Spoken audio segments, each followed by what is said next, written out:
Welcome to the Plenteous Redemption Podcast, where the cross and the culture are on a collision course for discussion. For the preaching of the cross is to them that perish foolishness, but unto us which are saved it is the power of God. For it is written, I will destroy the wisdom of the wise, and will bring to nothing the understanding of the prudent. Where is the wise? Where is the scribe? Where is the disputer of this world? Hath not God made foolish the wisdom of this world? For after that in the wisdom of God, the world by wisdom knew not God. It pleased God by the foolishness of preaching to save them that believe.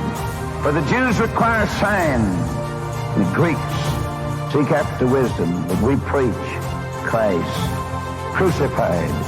Unto the Jews a stumbling block, unto the Greeks foolishness, but unto them which are called both Jews and Greeks, Christ, the power of God and the wisdom of God.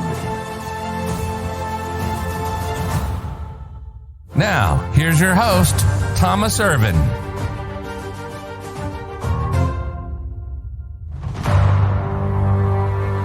Anybody know what this is?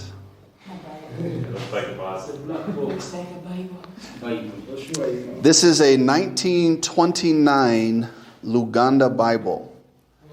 It was sent to me from England. Somebody in England had it up for sale online. I found it, I bought it, and they shipped it to me. Now it's interesting because in 1914, I believe, we're about to go through the history of this Bible. I believe in 1914, they updated many words. For instance, in this book it says, for Jesus, or Jesus Christ, it says Isa Messiah instead of Yesu Christo. So in 1914 they changed that. This Bible was printed in 1929, but it still says Isa Messiah. So I don't know why that is, but it appears that this particular Luganda Bible follows the older, the 1896 Luganda Bible, the one that came around that time. So you can pass it around and look at it. Be very careful with it. This book was made in 1929. So be gentle with it. This is one of my babies. I have not been able to find another one. So don't harm my Bible or I have to harm you. Ladies first. I'll be reaching out your hand. So just take a look at it, pass it around, let people get to see it, and look at some of your favorite verses and see what it used to say versus what it says today. I did find some encouraging news in this study, and I'm giving you stuff ahead of time like I always do. Now, the Luganda Bible, I have a digital copy of the 1896 Luganda Bible. And it says it was created from the 1884 revised version. But it turns out that as G.L. Pilkington was making this Bible, his sister gave an account. There's a book written about G.L. Pilkington. I found a digital copy of it. And his sister gives an account of how he made the Bible in that book. It's not a scratch and sniff. It's just you're just supposed to look at it. And it says that he used the revised version, the authorized version, and a French Bible all at the same time to make the Luganda Bible. Now, the reason that's good news, obviously, is because there may be less changes than we thought that we have to make.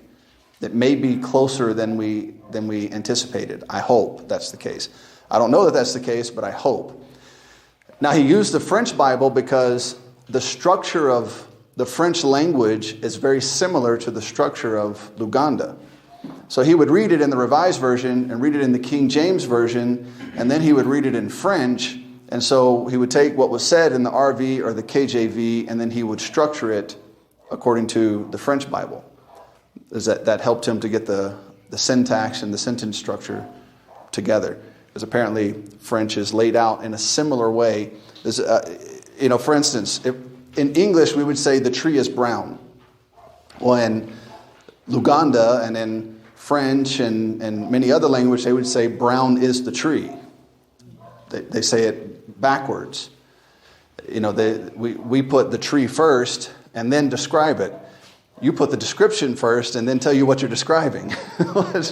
which again, that's, you know, no one consulted me before they made the language, so I'll withhold my opinion about that. But having something like a French Bible helped him to be able to better structure the sentences. Now, I don't know about this one. We haven't looked at it, but the digital copy is the very early, the 1896 copy. It has very little punctuation, grammar, same thing the King James translators did. They gave you a 1611 Bible with very little grammatical structure. So this Bible that we have has very little grammatical structure, and that's going to have to be dealt with when we produce, Lord willing, an accurate Luganda Bible. All right, all that out of the way. 1876. Those of you that are interested, it'd be neat to go back and take all these ideas we've covered and lay them out side by side by the time frame, and you can see all this stuff that's happening in the world in different places at the same time. It just gives you a picture of how God is working in different places through different people all over the world at different times, and you can just kind of lay out a map of how the Bible is just moved around the world. It's neat. That's if you're interested. If you're not, then don't do that. A young missionary set out to serve God in Africa. Anybody guess who we're going to talk about? Alexander. In English, we say Mackay. Well, in American English. In British English, you say Mackay. But you say that because you're pronouncing his name with Luganda vowels. So in American English, it'd be Mackay. That's how we would pronounce his name. I mean, you say Alexander as Alexander. You don't change it, but but you change Mackay. But either way is okay. Neither one is wrong. So he came to be known as God's missionary engineer. He wanted to be both a missionary and an engineer. Now, the Buganda kingdom historically has always been considered one of the more advanced African kingdoms. So as pioneers and missionaries began traveling through Africa, they would come into contact with all these different African tribes and different African kingdoms. And when they got to the Buganda kingdom, it was, in terms of governmental structure and the development of the people, it was considered ahead of the rest of many of the others. I can't say that it was ahead of all of them, but it was definitely England. The British that came here noted that the society here was a little more advanced than they were used to seeing throughout the rest of Africa. When Mackay when he came to the Buganda kingdom, he furthered that idea because he came and he used his engineering skills to help develop the kingdom, to make it better. He taught them science and he taught them history and he taught them many things, and then he showed them how to develop their own area, their own region, and tried to put some infrastructure in place and did a lot of things that helped advance the Buganda kingdom. Now, he was born into a godly family. His mother would read missionary biographies to him and his siblings when he was young. Now, something else you're going to notice, if you go back and you look at many of the people we've talked about that did something great for God, where did it often start? At home. Their parents read to them. Their parents spent time with them. Their parents challenged them. Their parents pushed them. Their parents didn't just let them figure out what they were going to do. They directed them. This is what you're doing today. You're not going to sit around and be a loser. You're going to do something productive. You're not going to act like you're wild and out of control. You're going to act like you have some sense. And if you don't, then I'm going to help you understand that you better start. And so there was a There was an idea in these parents, multiple people we've read about. We talked about John Boy, who's reading the Bible at 6 years old. Well, his father spent time with him, teaching him how to do that. From 1 to 6. And the development of a child starts young. The discipline of a child starts young. If you fail to discipline and train and teach your child and give them proper boundaries from day one, then every day after that, it's going to become harder and harder and harder and harder and harder and harder. And the child's going to get more and more out of control. And then all of a sudden, you're going to have a child that you have no control over. And then you're going to decide, maybe I should do something about this. But now you're 4, 5, 6, 7, 8, 9, 10, 15 years down the road. And it's too late. You have to correct all the time you wasted. And you see in so many of these people that they had parents who were invested in their life from a very early age and structured their life from a very early age and didn't just allow them to waste their time and waste their life doing nothing. And so if you're going to be parents, you need to do the same. If you're a child and your parent's not doing that for you, you need to do it yourself. You're going to have to figure it out. There's no excuse to be an unruly, supposed child of God. Find out what is important to God and invest yourself into accomplishing that. Just give yourself over to it to the fullest extent. So he was born in a godly family. His father was a highly intelligent free church minister. So his dad was a pastor. His father took great interest in his education. His father's desire was for McKay to be a pastor, but McKay had a heart for missions and mechanics. Now his dad didn't discourage that. His dad wanted him to be a pastor, but his dad trained him to be a godly young man and to be an intelligent young man. Both are important. Now, if you have to choose one, go with being godly, but there's no reason you should be godly and stupid. There's no excuse for that. And the world of Christianity has bought into this idea that because so many high-level intellectuals are corrupt, that it would just be better for us to abandon any idea of being intelligent at all. And that's a foolish notion. Being stupid is not an honorary thing. It's a choice. Now, everyone has different intellectual abilities, but everyone can be educated. Everyone can be informed. Nobody has to be left behind or left out. But it's a personal choice. It starts with a choice by your parents. And if you're going to be a parent, it's your choice for your children. And then at some point, the choice is handed over to that child, and that child has to pick it up on their own. Until the day my children leave my house, they will be productive and they will be moving in the right direction. And when they leave, they want to go a different direction, that's up to them. But I will train them up in the way they should go, and they're going to go that way every day until they leave my house. And when they leave my house and they decide to do something different, that's up to them. I have no control over that. But I will make certain they have the absolute best start that I can possibly give them, and that when they set out, my daughter, she's going to be a monster for this world to deal with if I have my way. She's going to love God. She's going to be highly intelligent. And that's a combination that is very difficult for people. It's like Apollos. He loved the Lord and he was mighty and eloquent in the scriptures. That's difficult to deal with. We like to dabble in the scriptures and be dumb. Well, that's not hard to deal with. People, once they identify your ignorance, they're just like, well, we're dealing with an ignorant fool. Why would we care? And so you don't want to live your life that way. McKay's mother read to him about William Carey, Robert Moffat, and David Livingstone. Now, those were the three main missionary influences in his life. In fact, before he came to Uganda, he wrote in his journal on the 1-year anniversary of the death of David Livingstone, he said, David Livingstone lived in Africa, loving God and his neighbor. Go thou and do likewise. And so he closed his journal, sold everything, packed up, and moved to Uganda. And he was the first missionary he was among the first missionaries to come here. From a young age, he began to try and resolve how to live life as both a missionary and an engineer.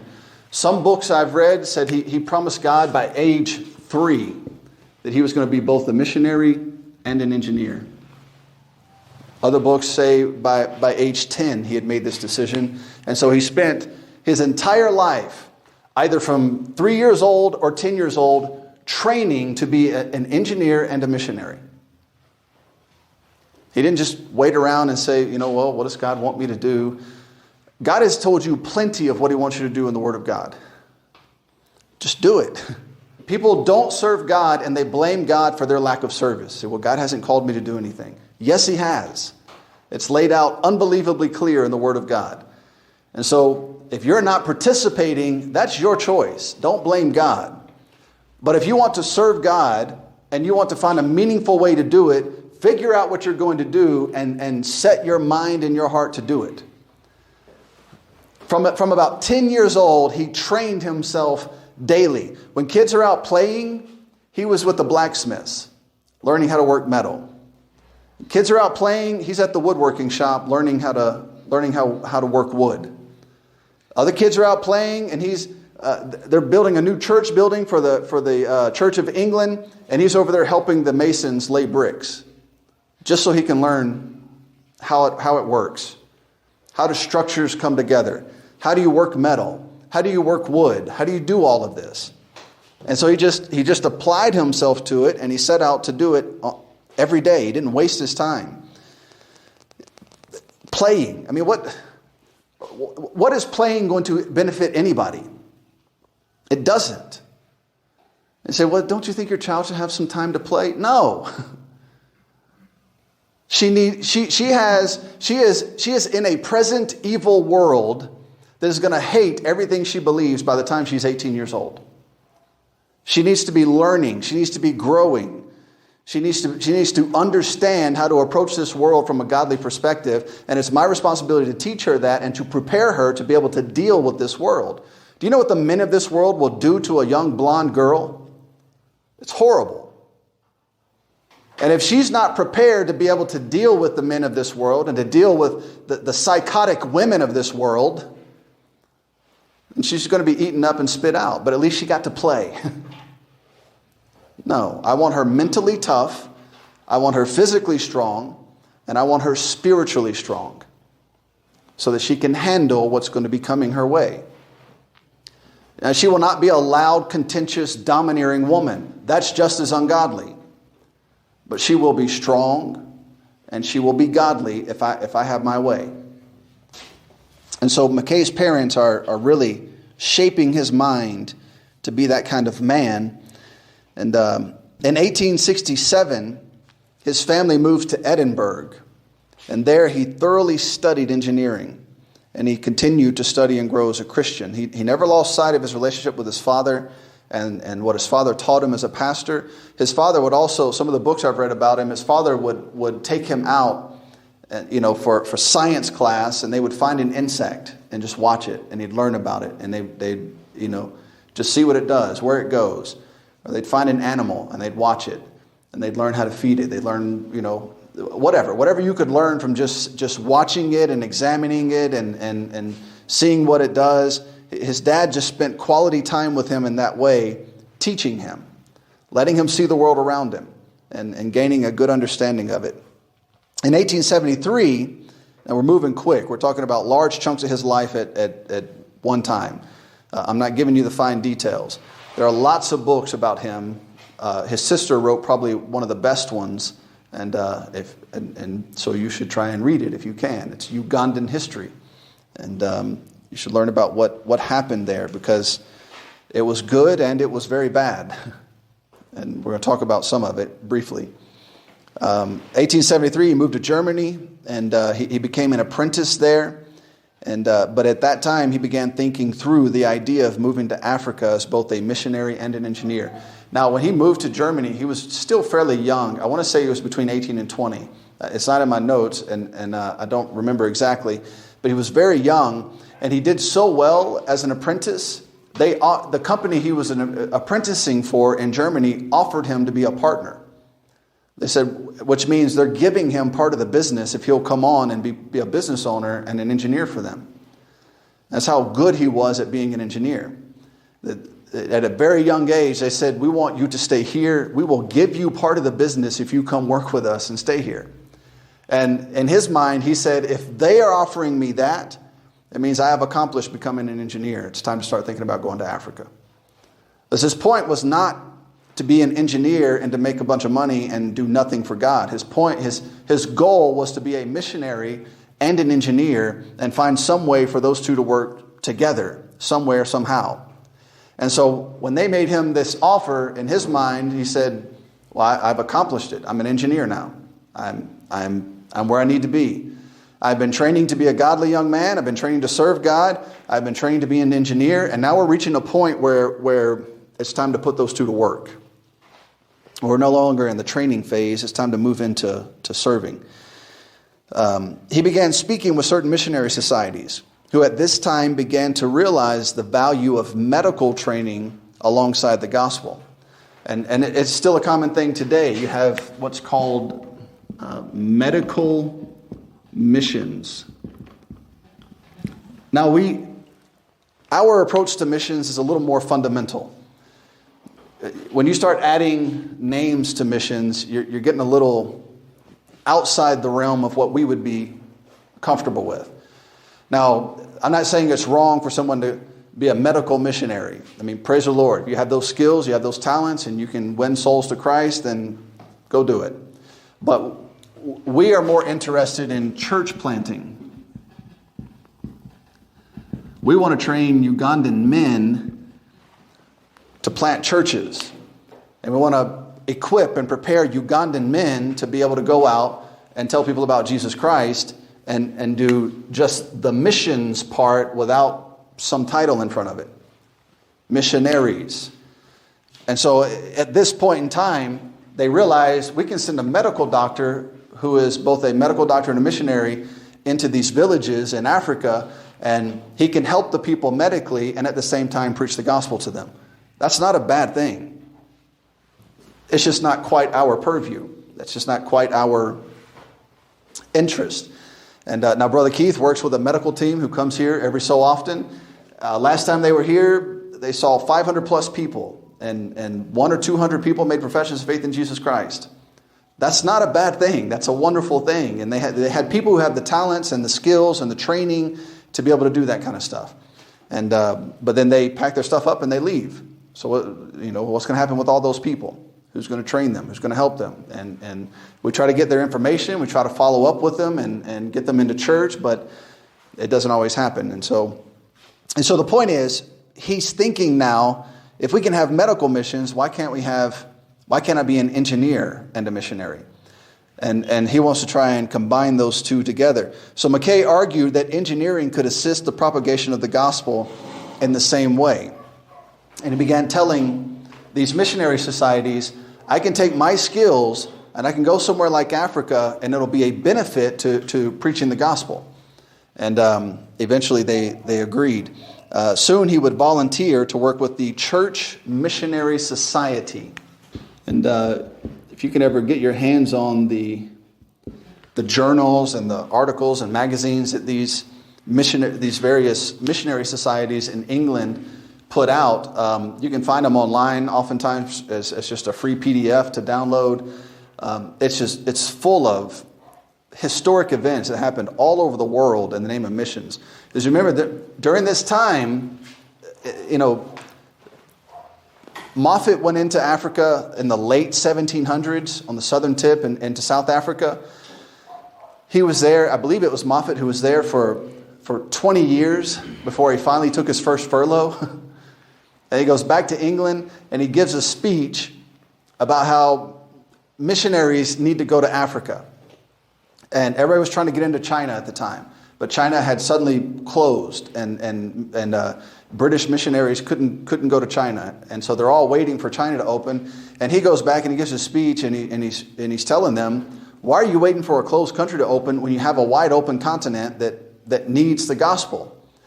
And in the crowd of one of those speeches was a young man who sat and listened, who had been waiting and waiting to get into China. And every time he tried to go, he was hindered. China was closed. You couldn't go. He had to wait. And he promised God he was going to be a missionary, so he was trying to wait it out. And when he heard this speech, he changed his mind. He said, I'm going to go to Africa. And that man was David Livingstone. And so he ended up coming to Africa and making his way all the way up into the interior of Africa. And because of him, H.M. Stanley ended up coming to Uganda. Livingstone didn't make it quite as far as Uganda, but H.M. Stanley found Livingstone basically on his deathbed.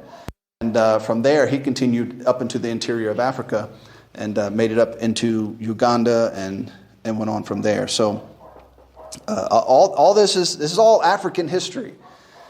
And it often gets painted the wrong way. And so it'd be good for you to get your hands on their material and read what they had to say about it, because the world right now is trying to reframe. The world's trying to make it sound like every white man who ever existed was evil and is trying to kill everybody who's black and brown. And it's just not true. And that doesn't excuse the things that European countries did throughout Africa, because some of them were horrendous. But that also doesn't. You've got to weigh. You have to get both sides of the story, and you have to weigh out the good and the bad. And there, it's not like African nations were these sweet, innocent people just hanging out here, loving each other. They were slaughtering each other. They were killing each other. And so it only became a problem when a white man came in and did it.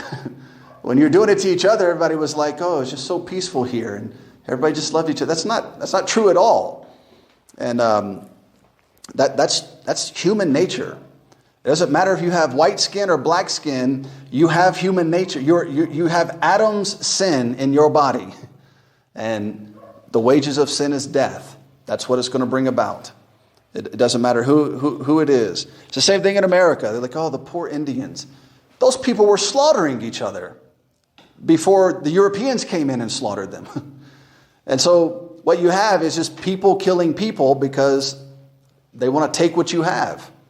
And so it doesn't matter to me what your skin color is when you do it. I don't understand how that's a factor. Like, who cares if your skin is white or black when you're killing people or enslaving people?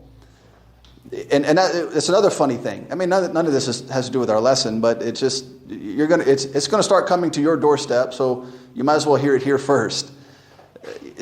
The idea of slavery is often only taught or only talked about in the context of Africans being enslaved. But you know where the word slave came from? The word slave came from the Slavic people in Europe, where white people were enslaving white people. And so the word slave came from the Slavic people being enslaved. So the continent of Africa was not the only continent in the world to ever be subject to slavery. Everybody went through it. It's just that the continent of Africa was probably the most recent, and so it's real close in our memory. I don't want to be a slave anywhere. I don't want to have slaves. Like, I don't understand the mentality. Like, if I had slaves, what could I get accomplished? That's just weird. Why would you want a slave? Like, I don't get it. But I also don't have a huge plantation, and my all my money comes from that plantation. And if I could get free labor, I could really increase my profits. So that's really what it all boils down to. Anyways, today you have the sex trade, human trafficking. If you look at pornography at any time, you are helping, you are assisting men across the world who kidnap children and force them to perform sexual acts on camera so that weirdos can sit and watch it on a computer. And when you watch it, when you buy it, when you give it any attention, you're helping to increase the demand. And if you increase the demand, that means they got to go kidnap more children and come and force them into that same situation.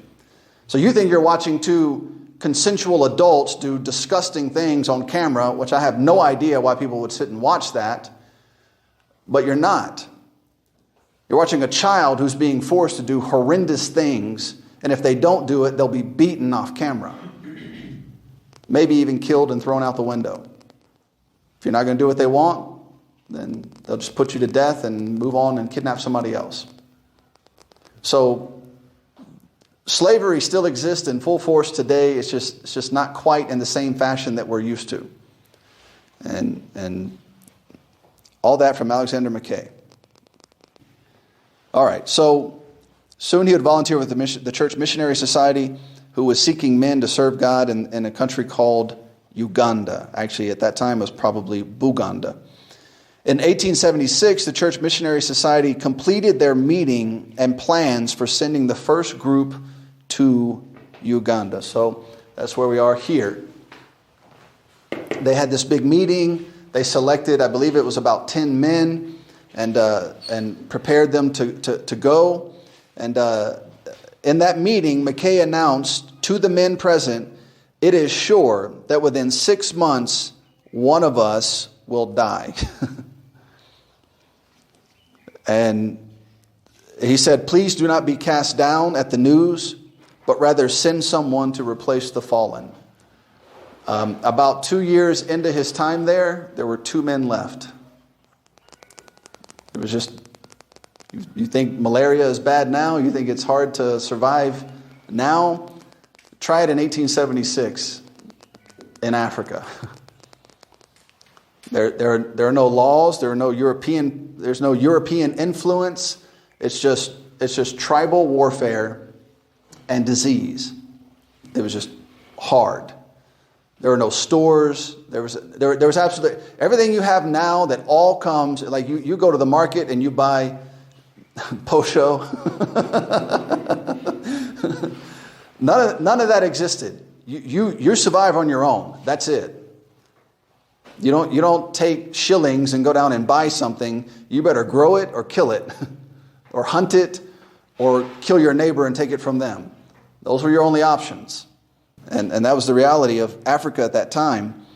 And that has been the reality of nearly every continent at some time. And as things progress, Lord willing, it's interesting. The world thinks we're becoming more civilized, but God said evil men and seducers shall wax worse and worse. So they may dress nicer. I mean, Putin dresses pretty nice. He just killed thousands of people. For what? He's not even going to get what he wanted. He thought he was going to walk in and take Ukraine. And that's not going to happen now. It was such a bad move, and he was so incapable of finishing the job that now it's going to be a stalemate. He's either going to have to leave, fire a nuke, or they're going to have to settle that he can have a little piece of territory on the border of Russia and Ukraine. Those are his options at this point.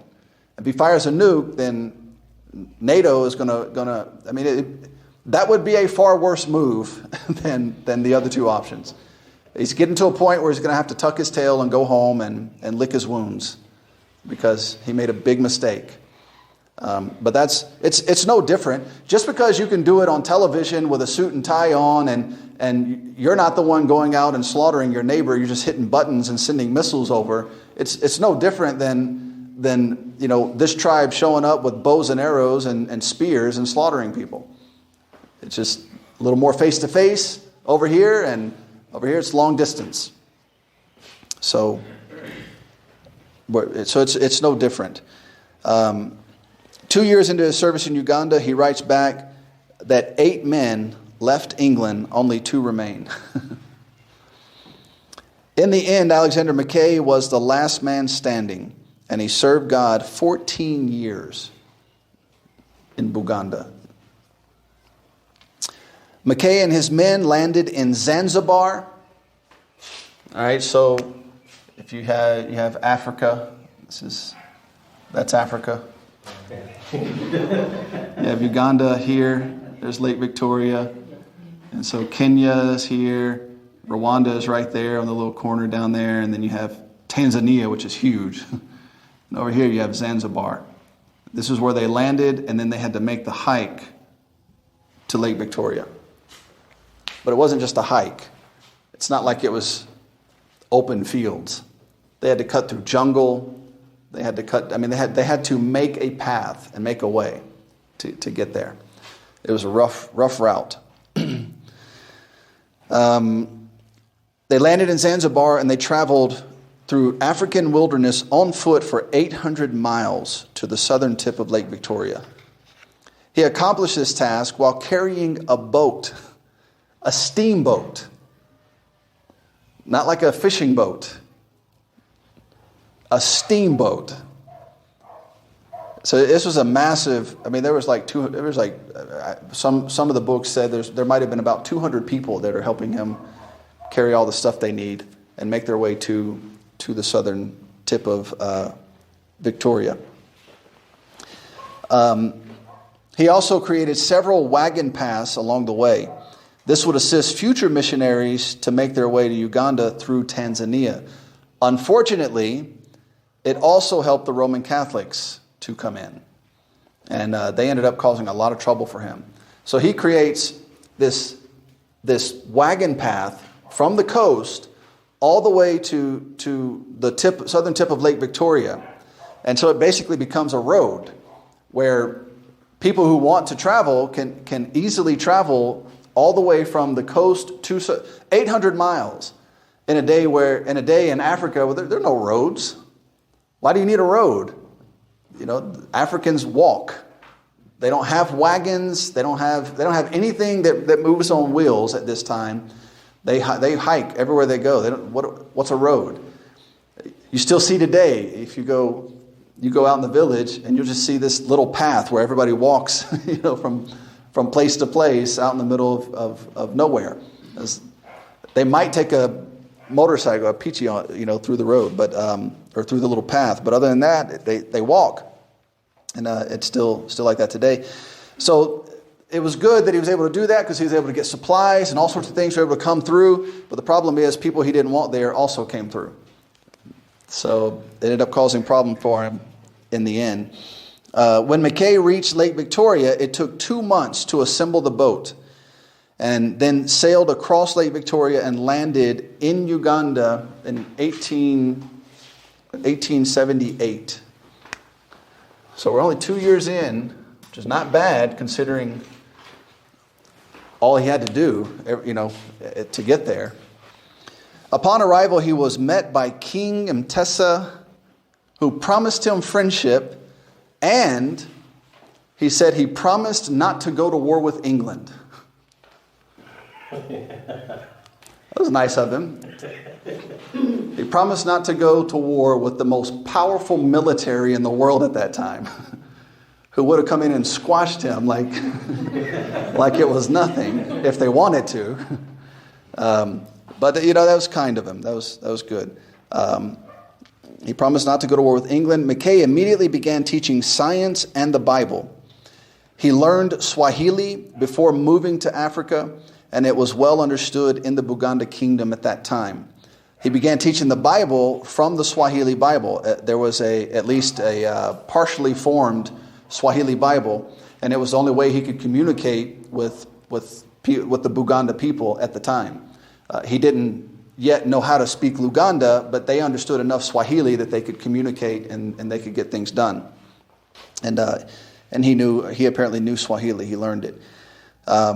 Arab traders would frequently show up, and their intent was to trade cloth, guns for slaves. Now, everybody likes to talk about what the white men did, but nobody wants to talk about what the Arabs did. And I'm not excusing the slave trade. I don't care who did it. In fact, it would be Christians who caused enough trouble that the slave trade came to an end.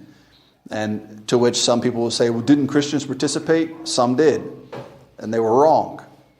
But if it wasn't for Christianity, the slave trade would be alive and well and thriving right now. But it was white Christians who said, this is ungodly and it needs to stop. Now, when Europe stopped, the Arabs never stopped. They continued. It was only what became known as the Western world who got rid of slavery. Even today, you might as well tell your family, your cousins, your friends, your brothers, your sisters, that invitation to move to Saudi Arabia and work, you better not. That's an open invitation to slavery. I lived in Saudi Arabia for 3.5 years. I've lived in Dubai. I lived in Egypt. I lived in Afghanistan and Iraq. I've been all over the Middle East. And Muslims take Filipinos, Africans, Indonesians, any third world country who is looking to make money and they have to leave their country and go work in a Muslim country, like an Arab Muslim country predominantly, you end up in slavery. Now, it might turn out to be the best job you ever had. That could happen. But I can't tell you the number of people that we met when they got there. The Muslim that they were going to work for took their passport, and they're not giving it back. I know a Filipino man who won a court case. He hadn't been paid in 14 years. He just happened to get enough attention on this court case that they had to do something. And you might say, well, I'll just go to the police. Well, the chief, whoever the police officer is part of the same tribe as the man that took your passport. He's going to tell you, you better go home and shut your mouth before we do something terrible to you. And they do terrible things to these people. There was a woman from Sri Lanka, one of the most famous cases. They told her she had to be awake and working 24 hours a day, 7 days a week. And when she didn't do it, they would abuse her. And one of the things they did is they took her and they took hot nails and they would nail it into her joints, all over her body. Someone finally helped her sneak out of the country. They got home and they had to remove hundreds of nails from her body. So it might be tough to find a job here. It might be tough to find a good paying job here. But you should probably thank God you're not living through that. And just learn how to live within the means that you have and do the best you can with it and let God bless what you've got. The grass is not always greener on the other side. Sometimes it's evil. Now, I don't hear a single anti-slavery activist saying anything about what's going on in Saudi Arabia. And that's happening on a large scale in that country. And they don't have a word to say about it. But if they found a white man doing that, the whole world would be ready to execute him. Do you see how twisted that thinking is? So you help me understand, what skin color is it acceptable to have and enslave other people? Between white and brown. Yeah. But we're moving in a direction all across the world where they are now justifying the abuse of white people in the hopes of ending racism. So you're teaching people to be racist against a race of people in the hopes of getting rid of racism. That makes no sense whatsoever, but it's coming your way. So you better be prepared for it. It's going to come through the feminism. It's going to come through homosexuality. It's going to come through your universities. That's who's going to teach it. They're going to tell you that these things. I read articles all the time in Ugandan newspapers, and I read how Ugandan men are just foolishly and unintelligently following the writings of people in the world. When I read their articles and I start seeing what it says, it's like you didn't get this in Uganda. You got this from reading CNN. You got this from reading MSNBC. You got this from reading people outside the country who have influenced you to come into your own country and write articles to influence your people to follow that ridiculousness. And it's going to intensify and intensify and intensify, and the pressure is going to come down on you to abandon the Bible and to follow along with those things. Well, we're not doing it in America, and I hope you're not going to do it here. The reason I keep mentioning these things, because we're talking about this time period when the slave trade is at its fullest, and you're not even allowed to talk about someone like Alexander Mackay, a white man who came to Africa. He probably was trying to just steal everything you have. No, he sacrificed his life to bring you the gospel. He got nothing out of being here. In fact, his life was in great danger because the king eventually turned against him, and he stayed anyways. And at a certain point, they wouldn't even let him leave without permission. If he wanted to go across Lake Victoria to see another missionary, he had to get permission, and they often sent someone with him to make sure he came back. Yeah. And he stayed because he loved the people here and wanted to help them come to know Jesus Christ. And the world is going to make that man appear to be evil. And so you're going to have to prepare your minds to rise above that garbage. Mackay immediately began teaching science and the Bible. He learned Swahili. He began teaching from the Swahili Bible. Arab traders came in. They wanted to trade cloth and guns for slaves. And Mackay would vehemently oppose them in these matters. Who knows what that means? It means he was vicious about it. When the Muslims came in, and this is another part of this history that no one likes to tell. Do you know how most of the slaves were produced? Africans would go in, kidnap people, bring them to Arabs and Europeans and sell them into slavery. So your tribe or your kingdom can make a lot of money by kidnapping other Africans and bringing them and selling them into slavery. Well, these Arabs show up and start talking to the king saying, we need some slaves. And we can bring you guns, we can bring you cloth, we can bring you lots of good stuff. And Mackay jumped in the middle of it and said, you better go somewhere else. And he fought it so harshly that they ended up not going along with it. Now the trouble began to be made manifest when the king began weighing the options between religions. So Mtesa, before Stanley showed up, he was heavily influenced by Islam. Now he was not Islamic, but the Muslims were coming in and building a strong relationship with him. He was trading with them. He began dressing like them. So a lot of the Ugandan dress that looks like the Arab world, this is when it was introduced.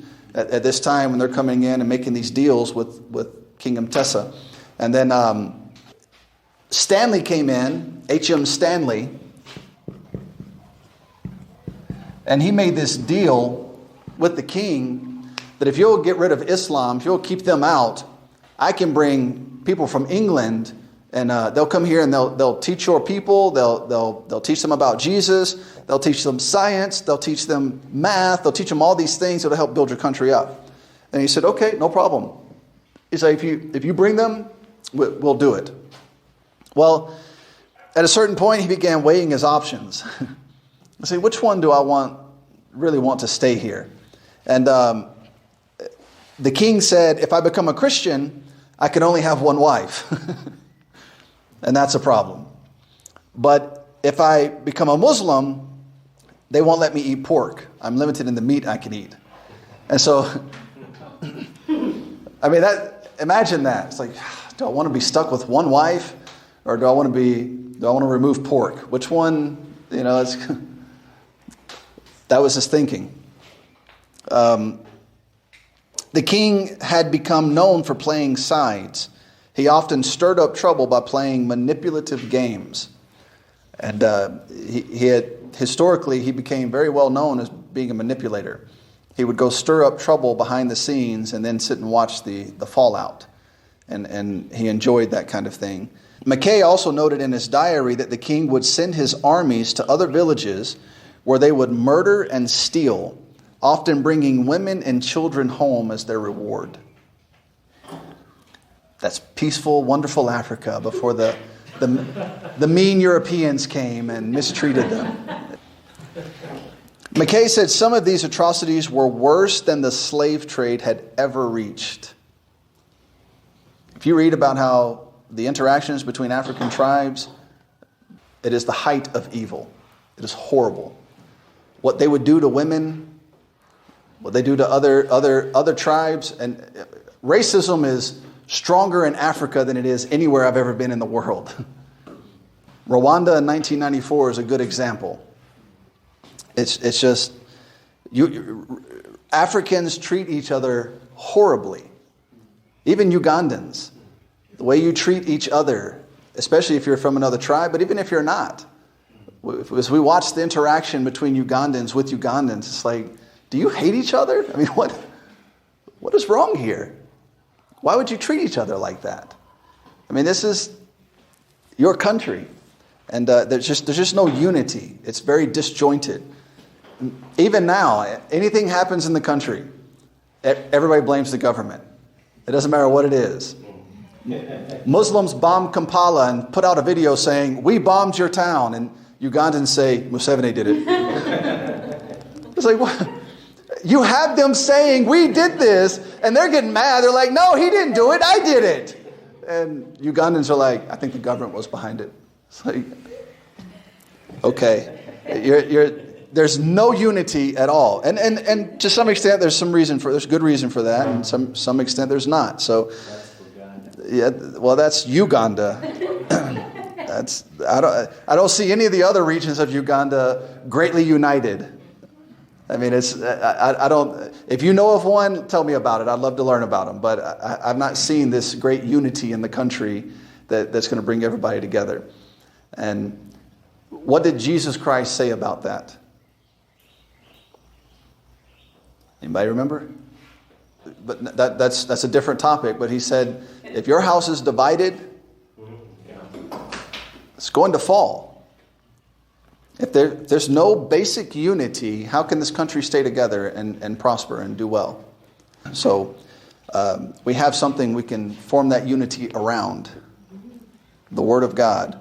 And that's what will cause your country to prosper. Anyways, all right. So Mtesa developed an illness and turned to witch doctors for help. And why wouldn't he? The witch doctors recommended that he sacrifice as many humans as possible in order to recover. That's the medical solution of a witch doctor. So next time I hear about you taking your child to the village to get help, it's going to be hard for me to not kick you in the face. I'm going to take him to the village doctor. Why? Why won't you take him to a medical doctor in town? You know what Jesus, and this is the other thing, people are, well, the medical doctor is going to try to kill him. Really? And the witch doctor in the village has his best interest in mind? Really? Jesus said, they which are sick need the physician. Take them to the doctor.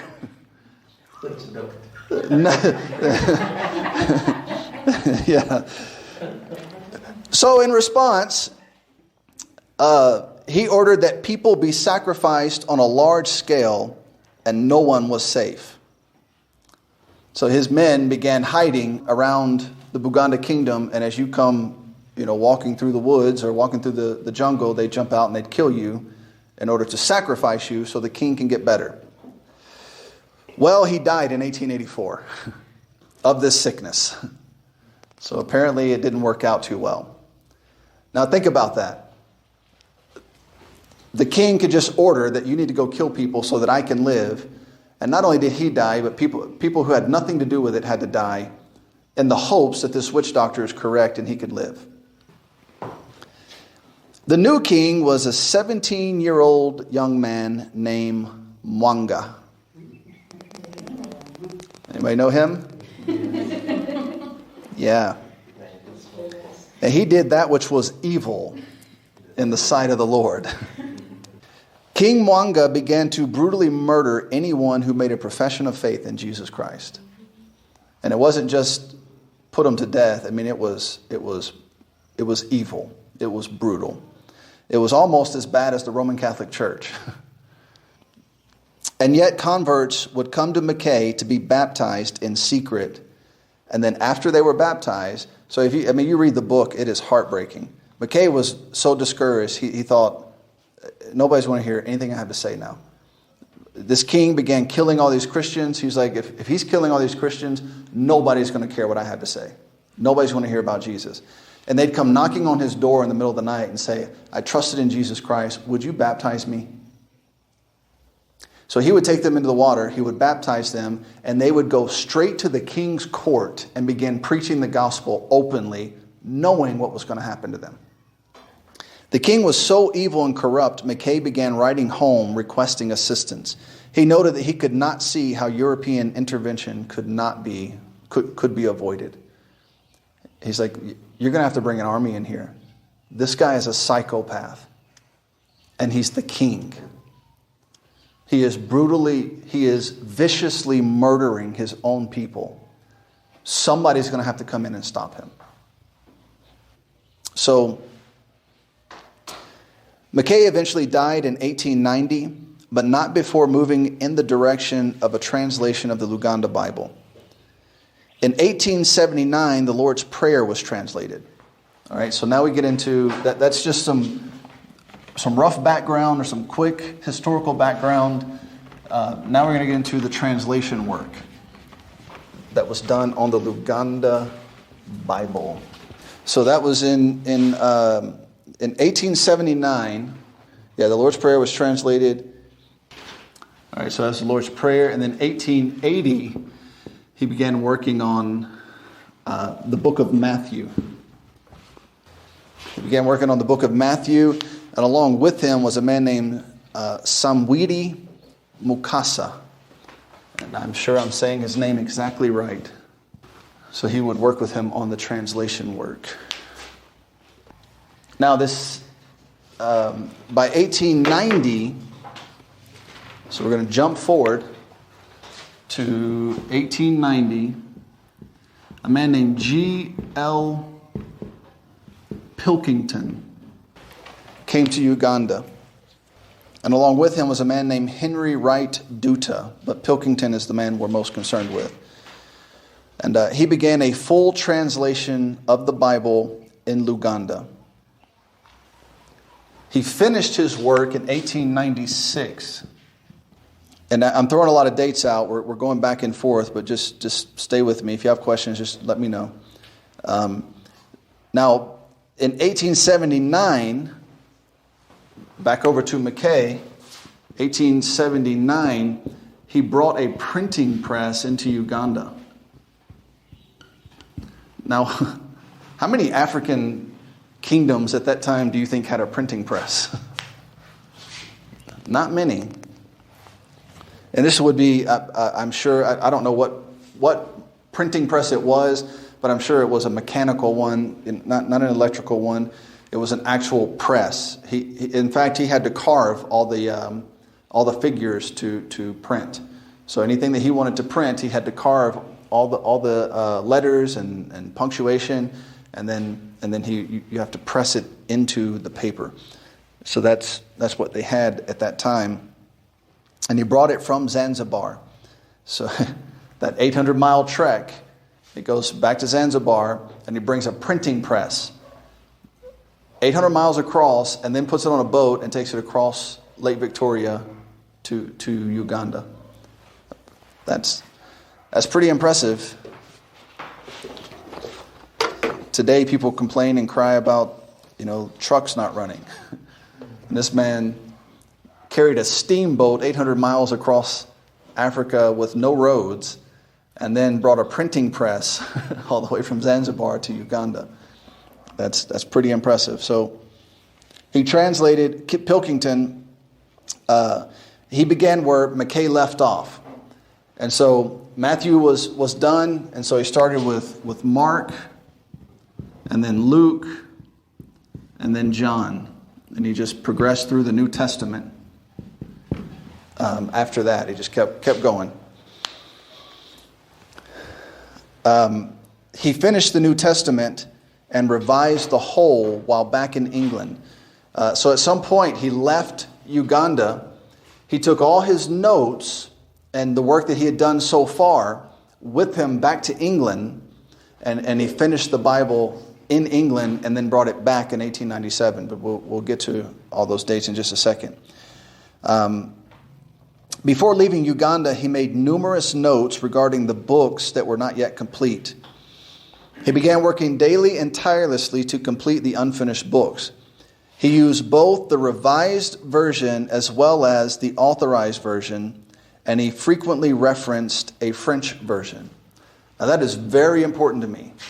So as he's doing the work, he's using the Revised Version, the Authorized Version, and then some French version. It doesn't say which one, but the notes did say that French version was basically used for sentence structure. And so he's referring to these two and this is another thing. I've never read of another man who went from the English Bible to another language. Everybody tries to say, no, you have to go back to the originals. Well, there are no originals. So which ones do you want me to go back to? And so what they mean is you need the Textus Receptus and you need the Masoretic text. And if you don't go from those two, then it's not right. Well, again, that makes no sense. I don't know what your proof is for that. Because the Authorized Version is the Masoretic text and it is the Textus Receptus. So if I can get into Luganda, what that says, it's the same thing. It's no different. And until they can demonstrate to me or sell me on the idea that I have to learn the Greek and the Hebrew and go all the way back there before I can have an accurate Bible in Luganda, and you're not going to sell me on that idea. I mean, you better have some pretty devastating evidence.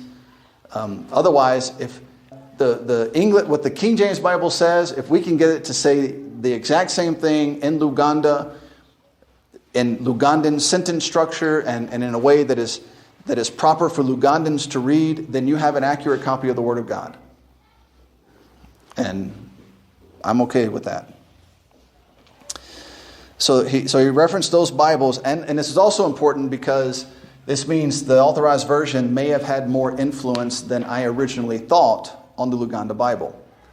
Because up until reading this book put out specifically about G.L. Pilkington, my understanding was he only used the Revised Version. And even if you look at the 1896 copy, they call it the Luganda 10 Bible, I believe is what it was called. And when you open it up, it says that it was translated from the 1884 Revised Version. That's what it says in the front page. But it turns out he used all three of these. So I'm excited about that. I hope that ends up being very good news. His sister reports that Proverbs was the book that was translated with the greatest ease. And this is why. Pilkington says that Proverbs is written in a format that resembles the Luganda manner of speech.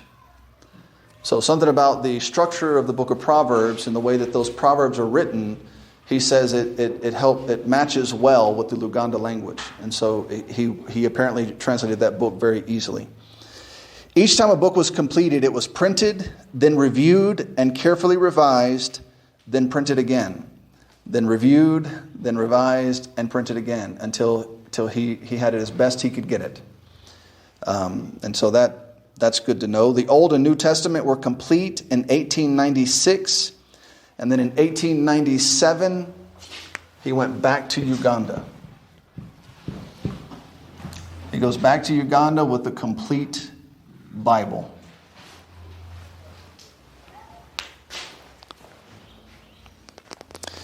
He also wrote some hymns and pamphlets in Luganda.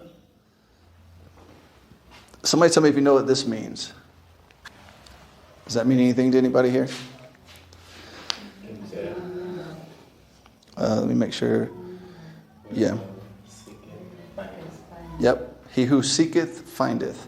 Now, you probably would write it differently today, right? It would have more, you probably have some double vowels or some double consonants in there that they didn't do that back then.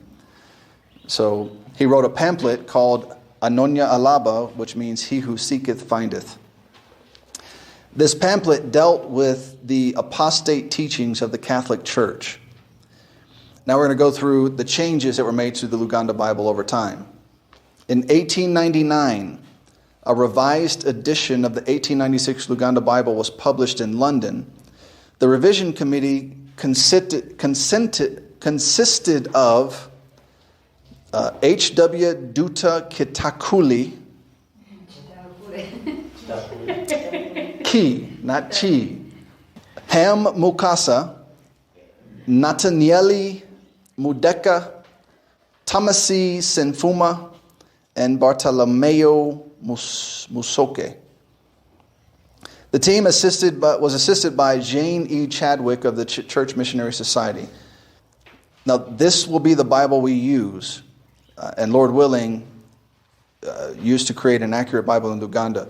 So I believe maybe the one that we have in digital form is the 1899, but we have one of these, either 1899 or 1896. And then the one I have, it was printed in 1929, but it doesn't have the 1914 changes in it. So I'm guessing it's the text from 1899 or 1896, but it doesn't have the 1914 corrections. So after 1899, several more changes were made, and from about 1968 forward, your Bible just turned to total not goodness. Let me try to be nice. In 1914, a corrected edition of the New Testament was completed in large print, and this is where they changed Isa Masiya. It was altered to say Yesu Christo. So before that, so if you look in that Bible, in this Bible, it says Isa Masiya. It doesn't say Yesu Christo, and so that's going to be the Swahili influence in the Luganda Bible. And even when we produce the Bible that we intend to put together, it's probably going to have some Swahili influence. As Brother Michael and I were looking the other day, in the Luganda Bible, you have no way in Luganda to distinguish between world and earth. So what's the word for world in Luganda? What's the word for earth in Luganda? Yeah, that's a problem. They're not the same thing in the Bible.